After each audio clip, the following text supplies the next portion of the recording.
చాలా విశేషమైనటువంటిది. ఉన్నటువంటి పున్నముల్లో జ్యేష్ఠ పున్నమి అమ్మవారికి చాలా ఇష్టమైనటువంటి పున్నమి, లక్ష్మీదేవికి ప్రీతిపాత్రమైనటువంటిది.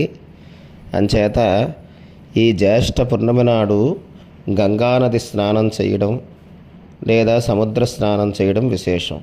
అలానే సముద్ర స్నానం చేయమన్నాం కదా అని సముద్రంలోకి వెళ్ళి గెంతీసి ఇబ్బంది పడిపోవలసినటువంటి అవసరం లేదు.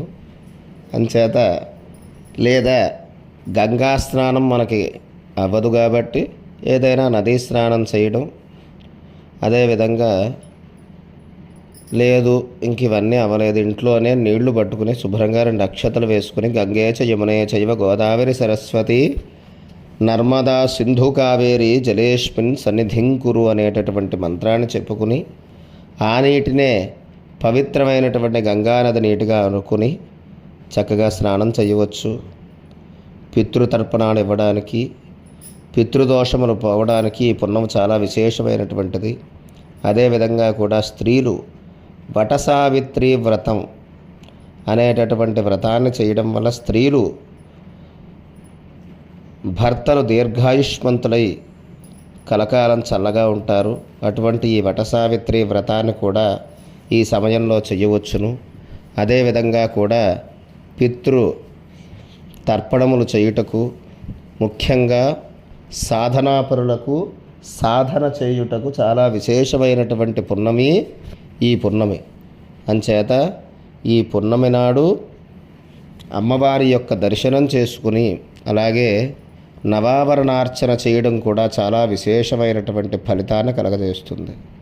అంచేత ఈ జ్యేష్ఠ పున్నమి చాలా విశేషమైనటువంటిది కాబట్టి ఈ పున్నమి నాడు అమ్మవారి యొక్క అనుగ్రహాన్ని పొందండి. ఈ జ్యేష్ఠ పున్నమి నాడు చండీ సప్తసతీ హోమము చేయడము, లేదా లలితా సహస్రనామ పారాయణ చేయడము, లేదా ఇతర నామముల యొక్క పారాయణ చేయడం అనేటటువంటిది చాలా విశేషమైనటువంటిది. అంచేత ఈ పున్నమి నాడు అమ్మవారి యొక్క ముఖ్యంగా గోపూజ చేసుకుంటే చాలా మంచిది. అంచేత ఈ పున్నమి నాడు అమ్మవారి యొక్క అనుగ్రహాన్ని కలిగి ఆ యొక్క పున్నమి యొక్క విశేషాన్ని తెలుసుకుని సాయంత్రం గల పున్నమి 10వ తారీఖు సాయంకాలం నుంచి మొదలవుతున్నది కాబట్టి సాధనాపరులు ఎవరన్నా ఉంటే సాయంకాలం చేసేటటువంటి జపములు, తర్పణములు, హవములు అన్నీ 10వ తారీఖున చేసుకోండి. ఉదయం గల పున్నమి 11వ తారీఖున ఉంది, కానీ ఆ రోజంతా కూడా పున్నమే లెక్క వస్తుంది. అంచేత సాధనాపరులు అందరూ కూడా ఈ విషయాన్ని తెలుసుకుని చక్కగా చండీ సప్తశతి మొదలగు విశేష మంత్రములు పారాయణ చేసి, లేదు వినడం వల్ల కూడా మంచి భగవంతుడి అనుగ్రహాన్ని కలిగి ఆయుష్కామ్యార్థములు పొందుదురుగాక. ఓం నమః శివాయ.